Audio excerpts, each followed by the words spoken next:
A team of cave divers accidentally discovers and unseals an ancient secret. But with the continuous threat of being eaten alive, will they be able to seal it again before it escapes to end humanity?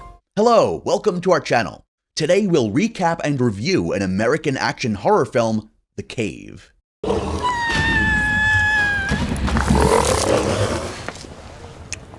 I think it wants to get out. The movie starts when a group of Soviet and British plunderers trespasses on a desolate abbey in the mountains of Romania. Despite the ongoing tensions of the wars, they insist on going here as they believe an abandoned church is nesting a gold mine just a little above where they are situated. They trek for a moment and finally reach the place. Then, without any hesitation, or maybe just a little, because who builds a church out of nowhere, they enter the abbey and are immediately greeted by the dust and the dark. The group enters a door leading them to a room underneath the church, and they instantly see skeletons lying around. They also notice the carvings on the wall and mosaics of mythological creatures and winged demons as they go further. The group blows up the room to open a passageway to the deeper part of the caves. They are successful in falling into another and deeper cave, but the explosion also triggers a landslide over the church, completely burying them alive. They were safe from the explosion, but began to hear strange noises surrounding them. The movie time skips to the present day when a team of experts collaborates to excavate the cave as they believe an underground ecosystem lies beneath it.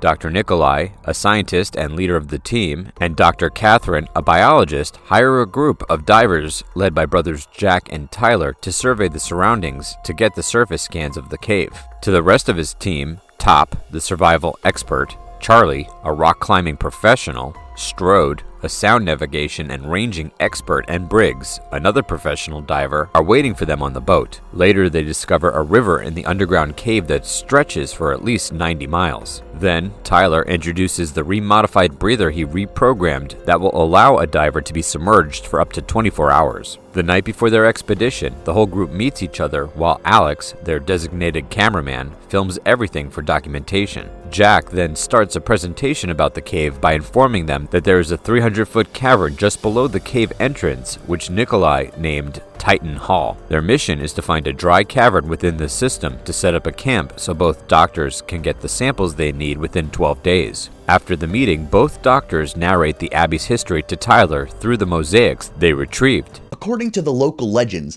the abbey was built to seal the cave and protect from winged demons. However, when the knights entered the cave, the winged demons attacked them, and unfortunately, they never returned. With Charlie's lead, they use cables to descend to the cave, and upon arriving, they can't help but be in awe because of its beauty. Briggs, as the first scout, begins the mission while the rest of the team monitors his condition. The team begins to panic because of the signal loss on his end. Tyler is about to follow him as the second scout when Briggs finally returns. Things were going smoothly for the first 2.5 miles, and Briggs even joked around while sending the scan of the map he passed through. However, a mole suddenly attacks him. At first, the team is laughing because of his antics, but they've grown more worried when it appears that Briggs has seen something before losing the signal again. Jack, Top, Charlie, and Alex dive next using the scanned map, while carrying the remodified breather and creating a dive line for the next group.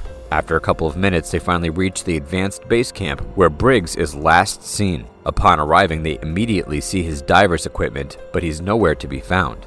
Jack and Top grow more worried and thought something terrible has happened to Briggs. Luckily, Briggs was just exploring the cave and found an old boot suggesting someone must have been there before. They start to set up a camp while Strodes and Tyler follow them from behind using a string that the previous team had reeled for them. Second, later, the two get separated, so Strode lands in a dry cavern to rest. While resting, the mole attacks him too, causing him to fall into the water. Tyler, who is on the other line, hears it happening. Strode tries to grab his equipment in the water, but another creature drags him away. His equipment speeds off on its own and hits another cavern, causing an explosion. This explosion creates a strong current that pushes Tyler towards a passage that leads him to the base where the previous team is situated. They help him get on his feet, and when they realize Strode is missing and presumably attacked, Jack and Top dive again to find him. However, they fail to go further when they see that the whole tunnel has collapsed and boulders are covering their only way through and out of the camp.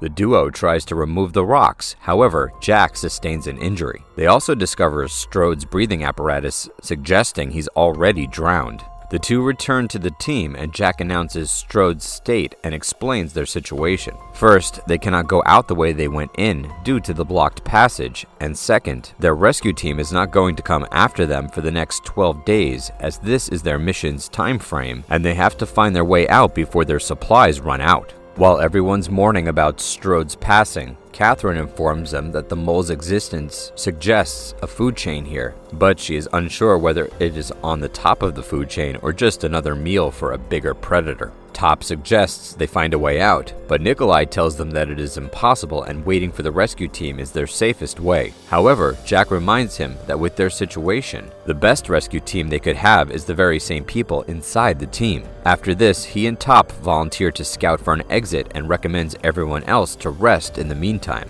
While the scouting team discovers an algae bed, the base of the food chain, and proof that some other team made it that far underground, chaos ensues in the base camp while Briggs and Tyler get into a fist fight. Charlie breaks it out, but the tension between them remains evident. Meanwhile, the two doctors are having the time of their life. Well, not really, since they're trapped in an underground cave with horrifying local legends. But still, they're trapped in an underground cave with undiscovered specimens and creatures. To these scientists, this is a treat.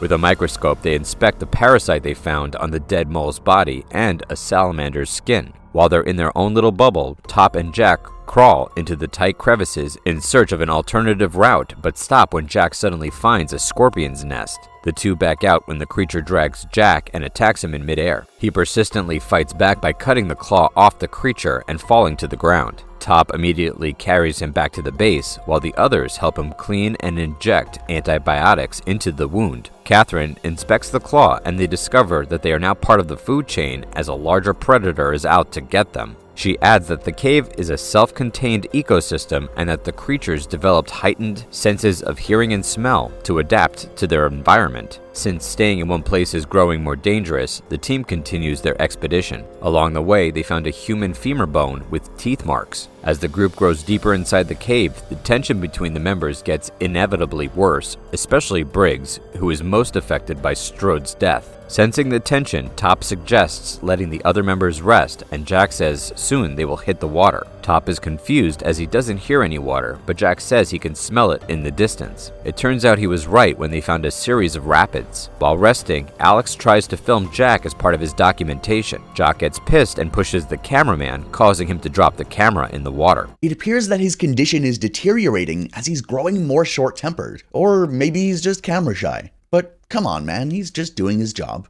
Jack realizes his behavior and immediately apologizes. He looks at the camera following a current, which gives him the idea to dive and follow it, as this might lead them to an exit. While this is happening, Jack notices his sense of hearing is heightening. After resting, the team dives into the water as the creatures hunting them are dangerously close by. Then, with the help of the current, the team resurfaces into another part of the cave. Jack orders everyone to secure the gear and follow the strong rapids flow despite Catherine's opposition. Top goes into the rapids first, then Jack and the others follow. Tyler and Catherine are about to go together, but the doctor gets stuck as if someone in the water is dragging her away from Tyler. Because of the strong currents, Tyler cannot hold onto the biologist and flows along the rapids, where he sees Nikolai severely injured on a rock. Tyler couldn't stop to help him even if he wanted to. He flows through a waterfall and luckily, Catherine is able to follow. The group finally reunites, except for Nikolai, who has just arrived from falling in the stream. Jack volunteers to get him, however, just when he is about to swim towards him, Nikolai gets dragged down underwater by the unknown creature. While the creature devours the scientist, Top gathers everyone to keep them safe, as they cannot afford to lose anyone anymore. Jack finds Nikolai in a nearby crevice, however, he's already dead as the creature with a tattoo on his hand devours him.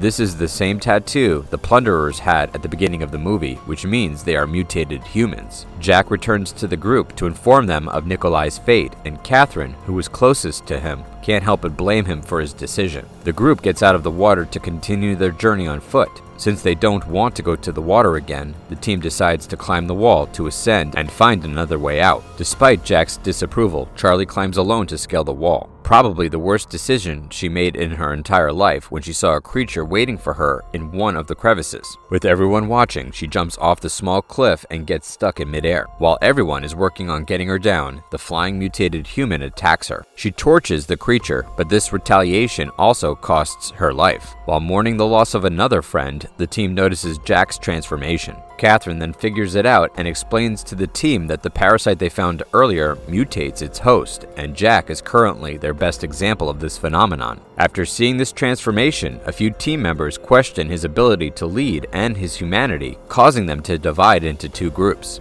Top and Tyler continued to follow Jack's lead, while Briggs, Catherine, and Alex went into the water. Jack's team discovers a small cavern with human skeletons, and Tyler is reminded of the local legend depicted in the mosaics. Here we can see that the legend is real. The cave is indeed sealed to protect mankind from devious creatures. However, there are no demons or any supernatural beings, just violent and mutated carnivorous humans. The three finally find an exit when Jack notices daylight peeking through and cold water flowing through the center of the stream. Jack volunteers to fetch the remaining team members as he continues to suffer from transformation. While he is looking for the others, one of the creatures takes the breathers from Top and Jack. Meanwhile, Tyler is having difficulty rescuing everyone as he tries to take Briggs from the creatures, but fails when he finds him impaled by the stalactites. Wasting no time, he immediately goes to the remaining survivors as the creature tails him. Tyler manages to save Catherine and find Alex and is immediately on their way to reunite with Top and Taylor. Since they're short on breathers, Jack tries to retrieve the one taken by the creature while the rest goes into the water. However, Alex gets killed before he could even get in the water. Due to the growing urgency of the situation, Jack sacrifices himself by creating the distraction while the others escape by diving into the water.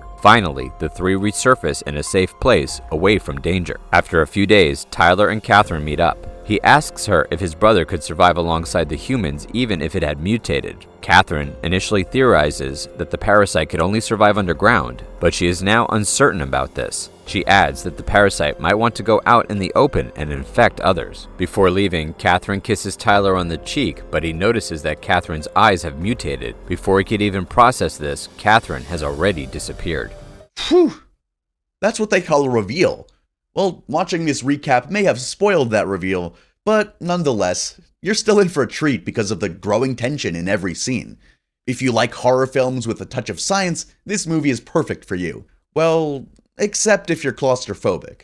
If you are, you might want to take a pass on this film. Please subscribe to our channel to be notified when we upload. Also, don't forget to suggest movies that you want us to recap in the future in the comments down below.